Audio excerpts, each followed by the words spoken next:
Students, आज का topic है conformations of substituted cyclohexanes and geometrical isomerism in disubstituted cyclohexanes. तो आज के इस टॉपिक में हम देखेंगे कि जब हमारे पास चेयर कन्फर्मेशन पर कोई सब्स्टिट्यूएंट अटैच हो जाए तो किस तरह से चेयर कन्फर्मेशन अपने आप को फर्दर स्टेबल स्ट्रक्चर में कन्वर्ट करती है और हम किस तरह से उसको आइडेंटिफाई कर सकते हैं। तो उसके लिए एक ट्रिक को हम डिस्कस करेंगे। उसके अलावा हम देखेंगे सिस और ट्रांस रिलेशनशिप्स को। तो फर्स्ट ऑफ ऑल अपने टॉपिक का स्टार्ट लेते हैं मोनो सब्स्टिट्यूटेड साइक्लोहेक्सेन से कि मोनो सब्स्टिट्यूटेड साइक्लोहेक्सेन में हम किस तरह से मोस्ट स्टेबल स्ट्रक्चर को जो है वो आइडेंटिफाई करते हैं। तो फॉर एग्जांपल हमारे पास एक सब्स्टिट्यूएंट है मिथाइल ग्रुप। अब हमारे पास दो पॉसिबिलिटीज़ हैं कि हम या तो इसको इधर एक्सियल पोजीशन पर लगा दें या दूसरी पॉसिबिलिटी है कि यहाँ पर इक्वेटोरियल पोजीशन पर लगा दें, क्योंकि chair conformation no doubt most stable conformation of cyclohexane है। लेकिन यहाँ पर अब सब्स्टिट्यूएंट आ चुका है तो अब फर्दर डिसाइड करना है कि मोस्ट स्टेबल स्ट्रक्चर इन दोनों में से कौन सा होगा। तो अब स्ट्रक्चर नंबर 1 में अगर देखें, यहाँ पर हमने एक्सियल पोजीशन पर मिथाइल ग्रुप लगाया है। यहाँ पर क्या होता है कि यहाँ पर ये हाइड्रोजन थोड़ा सा ऊपर करके भी इसको यहाँ लिख सकते हैं ताकि इजी हो। यहाँ पर ये बल्की ग्रुप है तो ये हाइड्रोजन यहाँ पर इस हाइड्रोजन के भी करीब होता है और यहाँ इधर से एक रिपल्जन डेवलप हो जाती है, स्टेरिक हिंड्रेंस आती है। तो इस वजह से हमारे पास इस तरह के इंट्रैक्शन को कहते हैं 1,3 डाईएक्सियल इंट्रैक्शन। तो इसकी वजह से ट्रांस एनुलर स्ट्रेन भी आता है। अब यहाँ पर क्या होता है कि 3 पोजीशन पर हाइड्रोजन है और फर्स्ट पोजीशन पर एक्सियल पर हमारे पास मिथाइल ग्रुप है और यहाँ पर 5th पोजीशन पर भी हाइड्रोजन है। तो मेन रिपल्जन यहाँ पर मिथाइल और 3rd पोजीशन पर जो हाइड्रोजन है इनके दरमियान होती है। इस बेस पे हम कहते हैं कि 1,3 डाईएक्सियल इंट्रैक्शन है, क्योंकि ये हाइड्रोजन भी एक्सियल पोजीशन पर लगा हुआ है। लेकिन अगर स्ट्रक्चर नंबर 2 को देखें तो वहाँ पर हमारे पास इक्वेटोरियल पोजीशन पर मिथाइल ग्रुप है। यहाँ पर इसकी रिपल्जन का चांस नहीं है कि ये किसी हाइड्रोजन के साथ रिपल्जन डेवलप कर सके, फोर्स ऑफ रिपल्जन, क्योंकि ये हाइड्रोजन भी इक्वेटोरियल पोजीशन में है। ये वाला यहाँ पर मेंशन करने की ज़रूरत नहीं है। तो यहाँ पर उस तरह की रिपल्जन नहीं है। तो इस बेस पर हमारे पास ये फर्स्ट स्ट्रक्चर है axial methyl cyclohexane, second structure है इक्वेटोरियल मिथाइल साइक्लोहेक्सेन। अब यहाँ पर 1,3 डाईएक्सियल इंट्रैक्शन जो है वो एब्सेंट है, जिसकी वजह से हमारा सेकंड स्ट्रक्चर मोस्ट स्टेबल है।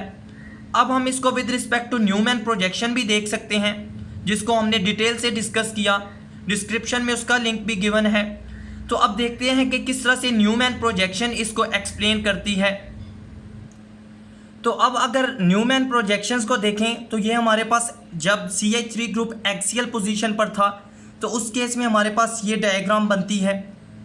अब यहाँ पर देखें तो इक्वेटोरियल में था जब, तो ये डायग्राम बनती है। अब यहाँ पर हम कैसे स्टेबिलिटी को डिस्कस कर सकते हैं। यहाँ पर देखें तो ये CH2 ग्रुप और ये मिथाइल ग्रुप इतने डिस्टेंस पे नहीं है, तो थोड़ी बहुत तो रिपल्शन होगी, तो इट मीन्स कि यहाँ पर स्टेबिलिटी कम है। लेकिन अगर यहाँ पर देखें तो मिथाइल ग्रुप इस CH2 ग्रुप से काफ़ी दूर है, तो यहाँ पर रिपल्शन नहीं है। इट मीन्स कि हमारे पास क्या होता है कि जब CH3 ग्रुप को हमने इक्वेटोरियल पोजीशन पर लगाया तो हमारे पास मोस्ट स्टेबल जो है कन्फर्मेशन मिलेगी वहाँ पर। अब क्या होता है कि हमारे पास, हम अपने टॉपिक को डिस्कस करते हैं आगे, लेकिन उसमें आपको एक चीज़ को जो है वो रिमेंबर रखना है कि हमारे पास साइक्लोहेक्सेन में डिफरेंट जो है जब भी डाई सब्स्टिट्यूटेड होगी तो डिफरेंट वे से उसको रिप्रेजेंट किया जाता है सिस और ट्रांस को। फॉर एग्जांपल अगर इस फॉर्म में लिखा है तो ये देखें, अगर दोनों सब्स्टिट्यूएंट्स अपोजिट हैं तो ट्रांस, अगर दोनों सेम है तो सिस। इसके अलावा डैश और वेज से भी रिप्रेजेंट किया जाता है। अगर एक ग्रुप डैश से हो, एक वेज से रिप्रेजेंट किया गया हो तो उनका रिलेशन ट्रांस होगा। अगर दोनों डैश या दोनों ही वेज से रिप्रेजेंट किए गए हों तो उनका रिलेशन होगा सिस। इसको डिस्कस करना इसलिए इम्पोर्टेंट है क्योंकि अब नेक्स्ट हम इसी चीज़ को आगे सॉल्व करेंगे, डिस्कस करेंगे। तो अब चलते हैं आगे कि हमारे पास मोस्ट स्टेबल स्ट्रक्चर्स कौन से होते हैं और हमारे पास वो कौन सा ट्रिक है जिसको हम फॉलो करके easily most stable conformation draw कर सकते हैं। तो मोनो सब्सटीट्यूटेड साइक्लोहेक्सेन का केस तो इतना ट्रिकी या डिफ़िकल्ट नहीं, लेकिन डाई सब्सटीट्यूटेड के केस में हमें एक चीज़ को रिमेंबर रखना है। फर्स्ट ऑफ ऑल हमें एक इंपॉर्टेंट पॉइंट को रिमेंबर रखना है, स्टेबिलिटी ऑर्डर। यहाँ पर E means equatorial, A means axial. जब भी हमारे पास सब्सटीट्यूएंट्स, दोनों सब्सटीट्यूएंट्स इक्वेटोरियल पोजीशन पर होंगे तो वो स्ट्रक्चर मोस्ट स्टेबल होगा, देन एक्सियल इक्वेटोरियल या इक्वेटोरियल एक्सियल, क्योंकि ये सेम ही होते हैं। और ये हमारे पास लीस्ट स्टेबल स्ट्रक्चर होगा विद रिस्पेक्ट टू स्टेबिलिटी, वो होगा जब दोनों सब्सटीट्यूएंट्स एक्सियल पोजीशन पर अटैच होंगे। तो इट मीन्स हमें किसी भी तरह से इस स्ट्रक्चर को ड्रॉ करना है या आइडेंटिफाई करना है। तो अब यहाँ पर एक ट्रिक को हम यूज़ करते हैं, अब हम आगे उसको अप्लाई भी करने वाले हैं। Trick to find out the most stable conformation of di substituted cyclohexane. अब इस ट्रिक में क्या करते हैं कि हमारे पास जिन पोजीशंस पर सब्सटीट्यूएंट्स अटैच हैं, फॉर एग्जांपल हमारे पास है 1,2 डाई सब्सटीट्यूटेड, तो उन पॉइंट्स को ऐड करें। फॉर एग्जांपल यहाँ पर हमारे पास है 1,2 डाई सब्सटीट्यूटेड, 1 + 2 क्या है 3। अगर नंबर हमारे पास इवन आता है ऐड करने के बाद, तो हमारे पास जो इक्वेटोरियल कन्फर्मेशन होगी वो सिज में एग्जिस्ट करेगी। लेकिन अगर फॉर एग्जांपल 1,4 डाई सब्सटीट्यूटेड, यहाँ पर 1 और 4 को ऐड करें तो 5 आता है, 5 is not an even number. तो इस केस में हमारे पास मोस्ट स्टेबल स्ट्रक्चर यानी इक्वेटोरियल कन्फर्मेशन हमारे पास ट्रांसफॉर्म में होगी। तो ये आपने ट्रिक जो है इसको लर्न करना है, रिमेंबर रखना है, क्योंकि ये आगे बहुत ही यूज़ होने वाला है, स्पेशली डाई सब्सटीट्यूटेड साइक्लोहेक्सेन्स के केस में।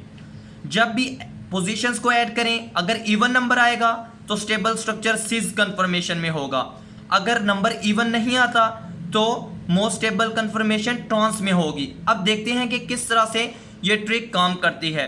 तो चलिए फर्स्ट ऑफ ऑल देखते हैं 1,2 डाई सब्सटीट्यूटेड साइक्लोहेक्सेन। अब फॉर एग्जांपल हमारे पास आता है फर्स्ट ऑफ ऑल हम 1,3 डाई सब्सटीट्यूटेड साइक्लोहेक्सेन को डिस्कस कर लेते हैं। हमारे पास है 1,3 डाई सब्सटीट्यूटेड साइक्लोहेक्सेन। अब हमारे पास इसको डिफरेंट वेज हैं रिप्रेजेंट करने के। फॉर एग्जांपल यहाँ पर देखें, यहाँ पर मैंने दोनों मिथाइल ग्रुप्स को डैश लाइन से इंडिकेट किया है। यहाँ पर स्ट्रक्चर बी में एक को डैश से, एक को वेज से। अब यहाँ पर इसको देखते हैं कि हमने इस तरह क्यों किया है। अब स्ट्रक्चर नंबर 1 में अगर देखें तो दोनों हमारे पास क्या हैं, डैश में हैं। इट मीन्स के रिलेशन क्या है, सिज। अब सिज में देखें हमारे पास हमें एक मिथाइल ग्रुप फर्स्ट पोजीशन पर हमने एक्सियल पर ड्रॉ किया। अब एक्सियल की डायरेक्शन क्या है यहाँ पर, अपवर्ड। तो अब 3 पोजीशन पर अगर आएँ तो ये हमारे पास 3 पोजीशन है, ये नंबरिंग मैंने की हुई है। तो 3 पोजीशन पे मिथाइल ग्रुप भी एक्सियल पे लगेगा, क्योंकि जब बॉन्ड्स की डायरेक्शन सेम होती है तो तब हमारे पास सिज होगा, जब डायरेक्शन डिफरेंट होगी तो वो ट्रांस होगा। तो हमें फर्स्ट ऑफ ऑल सिज को ड्रॉ करना है, क्योंकि स्ट्रक्चर ए सिज फॉर्म में गिवन है। तो यहाँ पर देखें हमारे पास दोनों एक्सियल फॉर्म में हैं। तो यहाँ हमारे पास देखें यहाँ पर हाइड्रोजन था जब, तो हमने कहा कि ट्रांस एनुलर स्ट्रेन आता है, स्टेरिक हिंड्रेंस। तो यहाँ पर तो एक मिथाइल ग्रुप ये है, एक मिथाइल ग्रुप ये है, तो यहाँ पर तो बहुत ही ज़्यादा रिपल्शन होने वाली है। तो ये रिपल्शन क्या करेगी, इस स्ट्रक्चर को डिस्टेबलाइज करेगी। ये साइक्लोहेक्सेन इस स्ट्रक्चर में रहना प्रेफर नहीं करेगा। तो अब क्या होता है कि सेकंड हमारे पास ऑप्शन ये है कि हम यहाँ पर इस CH3 को इक्वेटोरियल फॉर्म में ड्रॉ करें और यहाँ पर इस CH3 को भी, क्योंकि अब दोनों की डायरेक्शन डाउनवर्ड है तो डायरेक्शन सेम है, मींस एक्सियल। अब यहाँ पर क्या है कि इक्वेटोरियल फॉर्म में यहाँ पर देखें, यहाँ पर ट्रांस एनुलर स्ट्रेन या 1,3 डाई एक्सियल का 1,3 डाई एक्सियल इंटरेक्शन तो उसी वक्त ख़त्म हो जाता है जब हमारे पास इस तरह हो कि हमारे पास बॉन्ड्स सब्स्टिट्यूएंट्स इक्वेटोरियल पोजीशन पर लग जाएं। अब यहाँ पर क्या है कि यहाँ पर देखें हमारे पास यहाँ पर भी कोई 1,3 डाई एक्सियल इंटरेक्शन नहीं और ना ही ट्रांस एनुलर स्ट्रेन, ना ही यहाँ पर। तो हमारे पास क्या हुआ कि ये स्ट्रक्चर मोस्ट स्टेबल होगा इसके कंपैरिजन। तो इस स्ट्रक्चर को रिप्रेजेंट करने के लिए एरो का जो हेड है वो ज़्यादा इस साइड पे होगा और यहाँ पर स्मॉल एरो इंडिकेट करता है कि ये लेस स्टेबल है। यहाँ पर हमारे पास क्या था 1,3 डाई सब्स्टिट्यूटेड साइक्लोहेक्सेन, तो 1,3 को ऐड करें तो क्या आता है इवन नंबर और देखें हमारे पास सिज में स्टेबल स्ट्रक्चर आ गया, इक्वेटोरियल इक्वेटोरियल। अब सेकंड स्ट्रक्चर गिवन है हमें ट्रांसफॉर्म में, क्योंकि एक डैश से इंडिकेट कर रहा है सब्स्टिट्यूएंट को और एक वेज से। तो अब यहाँ पर ट्रांस में ड्रॉ करते हैं, तो अगर यहाँ पर फर्स्ट पे हम CH3 को अबव लगाते हैं तो डेफिनेटली थर्ड पोजीशन पर हमें क्या करना पड़ेगा, डाउनवर्ड, क्योंकि बॉन्ड की डायरेक्शन डिफरेंट होनी चाहिए तभी तो ट्रांस होगा। तो यहाँ पर देखें तो इस केस में क्या होगा, अगेन हमारे पास यहाँ पर क्या होगा, 1,3 डाई एक्सियल इंट्रैक्शन डेवलप होगा, रिपल्शन आएगी, तो ये स्ट्रक्चर इतना स्टेबल नहीं होगा as compare to this structure. अब यहाँ पर सेकंड कंडीशन ये है कि हम इसको इक्वेटोरियल पर ड्रॉ कर लें और इसको एक्सियल पर, तो तब भी सेम ही रहेगा स्ट्रक्चर ऑलमोस्ट, क्योंकि अब यहाँ पर इंट्रैक्शन डेवलप हो जाएगा इस हाइड्रोजन के इस मिथाइल और इस हाइड्रोजन के दरमियान, तो यहाँ पर ये इसका अवॉइड हो जाएगा और इसका डेवलप हो जाएगा। तो एक्सियल इक्वेटोरियल और इक्वेटोरियल एक्सियल की स्टेबिलिटी जो है वो सेम होती है। यहाँ पर मैं लिख देता हूँ ये स्ट्रक्चर नंबर 2 है, तो इनकी स्टेबिलिटी सेम होती है। तो यहाँ पर देखें हमारा ट्रिक जो है उसने काम किया है। अब हम डिस्कस करते हैं 1,2 डाई सब्स्टिट्यूटेड साइक्लोहेक्सेन को। अब हमारे पास है 1,2 डाई सब्स्टिट्यूटेड साइक्लोहेक्सेन। अब फॉर एग्जांपल हमें यहाँ पर सिस ट्रांस नहीं बताया जाता, हमें जस्ट इस फॉर्म में स्ट्रक्चर दे दिया जाता है और एग्जाम्स में अक्सर इसी तरह क्वेश्चंस भी आते हैं और हमें कहा जाता है कि इसकी मोस्ट स्टेबल कन्फर्मेशन आइडेंटिफाई करें और ड्रॉ करें। तो अब यहाँ पर हमारे पास जब गिवन ना हो कि सिस है या ट्रांस रिलेशन, तो हमें सिस के भी दोनों स्ट्रक्चर्स ड्रॉ करने पड़ेंगे और ट्रांस के भी, यानी 4 पॉसिबिलिटीज़। तो फर्स्ट ऑफ ऑल हम इसको सिस में ड्रॉ करते हैं, तो यहाँ पर ये फर्स्ट कार्बन है और ये सेकंड। तो अगर सिस में ड्रॉ करना है तो डायरेक्शन बॉन्ड की सेम होनी चाहिए, यहाँ पर भी अपवर्ड तो यहाँ पर भी अपवर्ड, तो इसको हम बोलेंगे एक्सियल इक्वेटोरियल। ये सिस के स्ट्रक्चर्स हैं, यहाँ मेंशन किया गया है। तो अब यहाँ पर क्या होगा, यहाँ पर ये अगेन यहाँ पर हमारे पास ये यहाँ पर 1,3 डाई एक्सियल इंट्रैक्शन डेवलप होगा। अब सेकंड हमारे पास पॉसिबिलिटी ये है कि हमारे पास ये स्ट्रक्चर हम बना लें, यहाँ पर इसको इक्वेटोरियल पर कर दें और इसको एक्सियल पर, तो तब भी हमारे पास सेम ही रहेगा। तो इस तरह से इन दोनों की स्टेबिलिटी सेम होती है, एक्सियल इक्वेटोरियल और इक्वेटोरियल एक्सियल की। तो यहाँ पर मैंने इक्वल एरोज लगाए हैं। नॉर्मली ये होता है कि साइक्लोहेक्सेन फ्लिप करके भी दूसरे स्ट्रक्चर में कन्वर्ट हो जाती है। यहाँ पर क्या है कि हमारे पास अब सेकंड पॉसिबिलिटी है ट्रांस के 2 स्ट्रक्चर्स ड्रॉ करें। तो अब यहाँ पर क्या है कि हम यहाँ पर नंबर 1 पोजीशन पर मिथाइल लगाते हैं अपवर्ड डायरेक्शन में एक्सियल में, तो यहाँ पर भी डाउनवर्ड में लगाना पड़ेगा एक्सियल पे। तो अब यहाँ पर देखें ये ट्रांस है, लेकिन यहाँ पर क्या है कि यहाँ पर इंट्रैक्शन अगेन डेवलप होगा। अब वो कैसे, इस हाइड्रोजन इसके दरमियान तो नहीं होगा। अब यहाँ पर इसको थोड़ा नीचे भी लिख सकते हैं, तो ये इस तरह से डेवलप होगा, तो यहाँ पर तो डिस्टेबिलिटी होगी। ये तो सिस के इन दोनों स्ट्रक्चर से भी ज़्यादा डिस्टेबलाइज है। अब सेकंड कंडीशन है कि हम इन दोनों बॉन्ड्स को इक्वेटोरियल पर लगाएं। यहाँ पर मिथाइल को इक्वेटोरियल पर लगा दिया, यहाँ पर भी इक्वेटोरियल पर, ये अपवर्ड है तो ये डाउनवर्ड। तो जब बॉन्ड्स की डायरेक्शन डिफरेंट हो तो वो हमारे पास क्या होता है, ट्रांस। अब यहाँ पर देखें हमारे पास कोई भी 1,3 डाई एक्सियल इंट्रैक्शन नहीं हो सकता और ना ही ट्रांस एनुलर स्ट्रेन। तो हमारे पास मोस्ट स्टेबल स्ट्रक्चर यहाँ पर ट्रांसफॉर्म में आ चुका है, इक्वेटोरियल। ये बात आपने रिमेंबर रखनी है कि मोस्ट स्टेबल स्ट्रक्चर इक्वेटोरियल ही होगा, लेकिन आपने आइडेंटिफाई करना है कि वो सिस में होगा या ट्रांस में होगा। अब यहाँ पर देखें हमारे ट्रिक ने किस तरह से काम किया। अगेन हमारे पास था पोजीशन 1 और 2, तो 1 और 2 को ऐड करें तो नंबर क्या आता है 3, which is not an even number. तो जाहिर सी बात है, हमने कहा था कि हमारे पास मोस्ट स्टेबल स्ट्रक्चर ट्रांसफॉर्म में होगा। तो यहाँ पर देखें अगेन ट्रिक जो है वो प्रूफ हो चुकी है। अब हम डिस्कस करते हैं 1,4 डाई सब्स्टिट्यूटेड साइक्लोहेक्सेन और फिर कंक्लूड करते हैं अपने टॉपिक को। अब 1,4 डाई सब्स्टिट्यूटेड साइक्लोहेक्सेन के केस में फॉर एग्जांपल हमें 2 स्ट्रक्चर दिए जाते हैं। अगर आप इस वीडियो में जो स्ट्रक्चर्स मैंने मेंशन किए हैं इसकी प्रैक्टिस करेंगे तो आपके लिए ये टॉपिक बहुत ही ईजी हो जाएगा। तो यहाँ पर देखें, यहाँ पर स्ट्रक्चर ए में मैंने नंबरिंग देखें 1,4 की है, 1 और 4 पोजीशन पे हमारे पास सब्स्टिट्यूएंट्स हैं, लेकिन दोनों वेज से इंडिकेट हो रहे हैं। तो इट मीन्स रिलेशन क्या है, सिज। तो फर्स्ट ऑफ ऑल हम ए के स्ट्रक्चर्स ड्रॉ करते हैं। तो जब सिस मेंशन है, यानी सिस को हमने देख लिया है कि सिस में ही ड्रॉ करना है, तो यहाँ पर ट्रांस को ड्रॉ नहीं करना। अब यहाँ पर दो पॉसिबिलिटीज़ हैं कि अगर फर्स्ट पे हम एक्सियल पे मिथाइल लगाते हैं तो फोर्थ पे हमें इक्वेटोरियल पे लगाना होगा, ताकि डायरेक्शन सेम हो, अपवर्ड डायरेक्शन सेम होगी तो तभी सिस रिलेशन होगा। तो यहाँ पर हमारे पास ये ए का स्ट्रक्चर 1 है, यहाँ पर एक्सियल इक्वेटोरियल, क्योंकि ए पे एक्सियल है, ई पर इक्वेटोरियल मिथाइल ग्रुप है। तो इसकी सेकंड पॉसिबिलिटी है कि इस मिथाइल को इक्वेटोरियल पर लगा दें और इसको एक्सियल पे।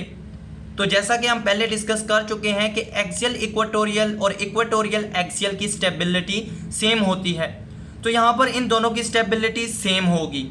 अब स्ट्रक्चर नंबर बी, यहाँ पर स्ट्रक्चर बी में देखें तो डैश और वेज से दोनों गिवन है। इट मीन्स रिलेशन क्या है, ट्रांस। तो अब हमें ट्रांस के स्ट्रक्चर्स ड्रॉ करने हैं और आइडेंटिफाई करना है मोस्ट स्टेबल कन्फर्मेशन को। तो यहाँ पर देखें, अगर फर्स्ट पे मैं लगाता हूँ मिथाइल अपवर्ड डायरेक्शन पे है, तो फोर्थ पे मुझे डाउनवर्ड लगाना पड़ेगा, क्योंकि जब बॉन्ड्स की डायरेक्शन डिफरेंट होगी तभी हमारे पास ट्रांस कन्फर्मेशन होगी।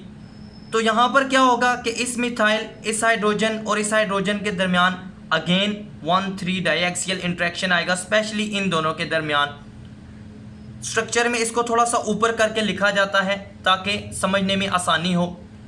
तो यहाँ पर इस मिथाइल का इस हाइड्रोजन और इस हाइड्रोजन के साथ इंट्रैक्शन होगा तो रिपल्शन मैक्सिमम होगी। तो डेफिनेटली ट्रांस का स्ट्रक्चर तो है, लेकिन हमने क्या ऑर्डर देखा था कि एक्सियल एक्सियल हमारे पास लीस्ट स्टेबल है। अब हमारे पास सेकंड पॉसिबिलिटी ये है कि हम यहाँ पर इन दोनों को, यहाँ पर मिथाइल को इक्वेटोरियल पर लगाएं और यहाँ पर भी इक्वेटोरियल पर। अब बॉन्ड्स की डायरेक्शन डिफरेंट है, मीन्स ट्रांस है।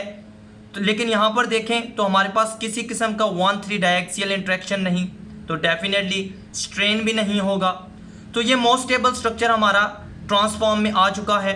यहाँ पर ये एरो जो है, स्मॉल एरो जो है, वो इंडिकेट कर रहा है कि ये स्ट्रक्चर लेस स्टेबल है as compare to this structure. यहाँ पर हम देखते हैं कि हमारे पास ये स्ट्रक्चर 1 है, ये स्ट्रक्चर 2 है। अब यहाँ पर क्या है कि हमने इस तरह से इस ट्रिक को फॉलो करके डिसाइड किया कि हमारे पास मोस्ट स्टेबल कन्फर्मेशन कौन सी है। अब इस ट्रिक को आप कहीं भी यूज़ कर सकते हैं जब भी आप डाई सब्स्टिट्यूटेड साइक्लोहेक्सेन की कन्फर्मेशन को स्टडी करते हो। और यहाँ पर एक चीज़ को रिमेंबर रखना है, जो स्टेबिलिटी ऑर्डर मैंने मेंशन किया है उसको लर्न करना है कि मोस्ट स्टेबल होगा इक्वेटोरियल इक्वेटोरियल और लीस्ट स्टेबल होगा एक्सियल एक्सियल। तो ये था हमारा आज का टॉपिक। होप सो कि आपको वीडियो पसंद आई होगी। तो इससे आपके लिए कन्फर्मेशनल एनालिसिस जो है वो काफ़ी इजी हो जाएगा, कन्फर्मेशंस को ड्रॉ करना और स्टडी करना काफ़ी इजी हो जाएगा। तो मिलते हैं नेक्स्ट वीडियो में फर्दर टॉपिक्स एंड डिस्कशन के साथ।